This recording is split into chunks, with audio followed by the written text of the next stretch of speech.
বাংলাদেশের বৈদেশিক মুদ্রা অর্জনের ক্ষেত্রে দ্বিতীয় হোয়াইট গোল্ড খ্যাত চিংড়ি চাষের অন্যতম অঞ্চল বাগেরহাটের ফকিরহাট উপজেলার মূলঘর ইউনিয়নের বিলাঞ্চল। এই মূলঘর থেকেই আন্তর্জাতিক মানের গলদা চিংড়ির বাণিজ্যিক চাষ শুরু হয়। সৈয়দ মহল্লা গ্রামের কাজী ফরিদ উদ্দিন ও সৈয়দ কেরামত আলী 1989 সালে মূলঘরের কলকলিয়ার বিলে ঘের কেটে গলদা চিংড়ির চাষ শুরু করেন। সৈয়দ মহল্লার কাজী আবু বকর নান্নু, কলকলিয়ার জহরবালা, রুদ্রগাতির চিত্ত বৈরাগীর হাত ধরে শুরু হয় গলদা চাষ। তারই ধারাবাহিকতায় মাছ চাষের উপযোগী জলাশয়ের সমস্ত জায়গা জুড়ে এখন হাজার হাজার মাছের ঘের। এই এলাকার প্রায় 70% মানুষ এখন কোনো না কোনোভাবে এই পেশার সাথে জড়িত। সাতক্ষীরা, খুলনা ও বাগেরহাটের যে এলাকায় লবণ পানি আসে সেই অঞ্চলে বাগদা চিংড়ির জন্য অন্যতম। কিন্তু বাগেরহাটের ফকিরহাট, মোল্লাহাট ও চিতলমারী উপজেলার বড় একটা অংশে নদ নদীর অভাব ও জলাবদ্ধতার কারণে জোয়ারের লবণ পানি ঢুকতে পারে না। যখন বৃষ্টির কারণে নদীর পানির লবণের তীব্রতা কমে যায়, তখন বর্ষার ভরা মৌসুমে কিছু নদীর পানি এই বিলের অঞ্চলে ঢুকে পড়ে। এই অল্প লবণাক্ত পানি কৃত্রিম সেচের মাধ্যমে মাছের ঘেরে দিয়ে কিছু এলাকায় চাষিরা বাগদা এবং ভেনামি চিংড়ি চাষ করে থাকেন। এই অল্প লবণাক্ততার জন্য গলদা এবং সাদা মাছের কোনো ক্ষতি হয় না। মূলত এই এলাকায় গলদা চিংড়ি চাষ ব্যাপকভাবে করা হয় এবং পাশাপাশি বাগদা ও ভেনামি চিংড়ির চাষ হয়। 2023 সালে মৎস্য অধিদপ্তর ভেনামি চাষের অনুমতি দেয়। তখন থেকেই শুরু হয় পরীক্ষামূলক চাষাবাদ। চাষিরা পায় ব্যাপক সফলতা। উন্নত আধুনিক প্রযুক্তি ব্যবহার করে হাই ডেনসিটি বা অল্প জায়গায় অধিক পরিমাণে মাছ চাষ করার সম্ভাবনা দেখা দেয়। ভেনামি চিংড়ির রঙের ভিন্নতা থাকলেও দেখতে প্রায় হুবহু বাগদা চিংড়ির মতো। ভেনামি গলদা বাগদার তুলনায় অল্প জায়গায় অধিক পরিমাণে পোনা চাষ করা যায়। 90 দিনেই বিক্রয়ের উপযোগী হয়ে যায়, তাই বছরের বাকি 9 মাস গলদা ও সাদা মাছ চাষ করে অধিক মুনাফা অর্জন করা যায়। ভেনামি চিংড়ির রোগবালাই তুলনামূলক কম। ভেনামির পোনা ক্রয় সহজলভ্য ও দাম তুলনামূলক কম হলেও চাহিদার কারণে বিক্রয় মূল্যের বাজার দর বেশ ভালো পাওয়া যায়। সরজমিনে মূল ঘরের সোনাখালী ঢোলমারার বিলে ফয়জুল বাড়ি মিনারের ঘেরে তার সাথে কথা বলে জানা যায় তিনি কয়েকটি ঘেরে ভেনামি চিংড়ি চাষ করে থাকেন। এর মধ্যে একটি 2.5 একর জমিতে 1,30,000 মাছের পোনা দিয়েছিলেন। এই পর্যন্ত ঘেরের লিজ, ঘের পরিচর্যা, পোনা ক্রয়, মাছের খাবার, শ্রমিকের বেতন সহ সব মিলিয়ে খরচ হয়েছে 8.5 লক্ষ টাকা। 2000 কেজি লক্ষ্যমাত্রা থাকলেও এ পর্যন্ত তিনি 1500 কেজি 850 টাকা থেকে 920 টাকা দরে বিক্রি করেছেন। আরো 1000 কেজি মাছ বিক্রি করতে পারবেন বলে আশাবাদী। এলাকায় ব্যাপক সাড়া ফেলে দিয়েছেন তিনি। তার দেখা দেখি অনেকে উদ্বুদ্ধ হচ্ছেন ভেনামি চিংড়ি চাষে। প্রিয় দর্শক, আমি আসিফ। চিংড়ি চাষের প্রাণ কেন্দ্র সাতক্ষীরা, বাগেরহাট, খুলনা এই অঞ্চলের সব থেকে বেশি চিংড়ি উৎপাদন হয় বাগেরহাটের ফকিরহাটে। এই মুহূর্তে যদিও আমি আছি বাগেরহাটের ফকিরহাটের সোনাখালী রাজপাট যে এলাকা দেখতে পাচ্ছেন, এইখানে সব ঘের, সব মাছের চাষ এখানে হয়।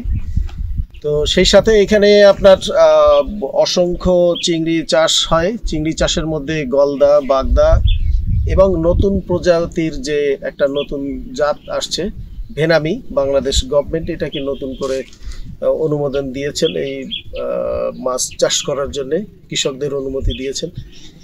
এই অঞ্চলের কিছু কিছু জায়গায় শুরু হয়েছে এই ভেনামি চাষ। যদিও ওই ভেনামির মধ্যে সাদা মাছও কিছু দেওয়া হয়, কিন্তু ভিয়েতনাম, ভারত সহ অন্যান্য দেশ যেখানে, থাইল্যান্ড, সেখানে শুধুমাত্র ভেনামি চাষ করা হয়। কিন্তু এইখানে এই অঞ্চলের লোকের মিশ্র চাষের যেহেতু অভ্যাস, আগে পরে গলদা, বাগদার সাথে সাদা মাছ মানে রুই, কাতলা, মৃগেল এইগুলাকে, কার্প সহ এইগুলা চাষ করা হতো। এখন তারই ধারাবাহিকতা বজায় রেখে ভেনামির সাথে কিছু সাদা মাছ কিংবা কিছু গলদা চাষ করা হয়। মাছ চাষের প্রক্রিয়া আমরা শুনবো। সেটা হলো ফকিরহাটের সৈয়দ মোল্লার ফয়জুল বাড়ি, ডাকনাম মিনার ভাইয়ের সাথে আমরা কথা বলবো। যে আমার জাহিদ ভাইকে ধন্যবাদ আমার এই প্রজেক্টে আসার জন্য। এটা আসলে আমি এই প্রথমেই নতুন আরম্ভ করছি। আমার এই মৎস্য চাষটা, এটা হলো ভিয়েতনামি চাষ। আমি একজনের থেকে উদ্বুদ্ধ হয়ে এই চাষটা আসছি এবছর প্রথম। আপনার এই জায়গাটা আমি নিজস্ব জায়গা, 2.5 একরের মতো জায়গা। এখানে আমি চাষ করছি বৈশাখ মাসের প্রথম থেকেই। প্রথমে গেটটা খুব ভালোভাবে পরিষ্কার করে তারপরে চুন প্রয়োগ করছি। চুন প্রয়োগ করার পরে আমি আসলে এখানে মাছ দিয়েছি ভিয়েতনামি যে চিংড়িটা, প্রথম থেকেই শুধু ভিয়েতনামি দিয়েছিলাম। আর মাছটা আসলে খুব ভালো মাছ।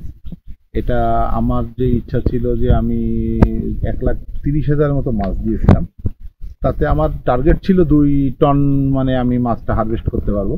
তা ইনশাল্লাহ আমি অলরেডি 1500 কেজি মাছ হারভেস্ট হয়ে গেছে আমার 1 একর জমি। এটা যদি প্রযুক্তি চাষ করতে হবে, প্রযুক্তি চাষ করলে এটা একটা খুব লাভজনক এবং 3 মাসের একটা চাষ। এখন অলরেডি আমার মাছ হারভেস্ট হয়ে যাচ্ছে। সামনে যে সময়টা আছে ওইটার জন্য আমি এখন থেকেই কিছু মাছ, গলদা চিংড়ি এবং কিছু সাদা মাছ দিয়েছি। এর সাথে আসলে অন্য কোনো মাছ দিলে রেজাল্টটা ভালো হয় না। শুধু এই মাছটা যদি কেউ দেয় এবং প্রযুক্তি নির্ভরভাবে চাষ করে, তাহলে মনে করেন যে এখানে ব্যাপক একটা লাভের সম্ভাবনা আমরা দেখতেছি। আমি নিজে লাভবান। 20,000 পোনা দিয়েছিলাম। কেমন দাম পোনার? এটার পোনার দাম পড়ছিল আমার তখন 80 পয়সা করে, এক একটা পিস, পার পিস 80 পয়সা করে পড়ছিল। এটা MK কোম্পানির একটা মাছ আমি দিয়েছিলাম। এটা 90 দিনে আমার টোটালে হয়তো 6 থেকে 6.5 লাখ, আমি এখন হিসাব করি না, ওরকম পড়ছে 80 পয়সা। তাতে আমার 1,20,000-এ পোনার দাম 97-96 হাজার টাকা পড়ছে। এর সাথে ক্যারিং অন্যান্য খরচ আছে আর কি। 7 লাখ 8 লাখ টাকা খরচ আসবে আর কি।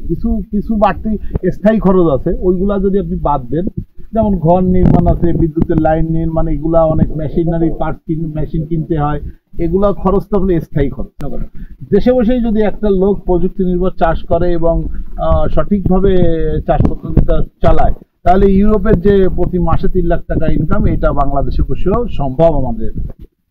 এইটাই। অসংখ্য ধন্যবাদ। আপনাকে অনেক ধন্যবাদ। এলাকার লোকজন এই চাষে উদ্বুদ্ধ হোক এবং সরকারের যে সরকারি সহযোগিতা, যেহেতু বিদেশি মুদ্রা অর্জিত হয়, সরকারি সর্বোচ্চ সহযোগিতা চাষিদের দেয়া হোক, প্রকৃত চাষিদের দেয়া হোক।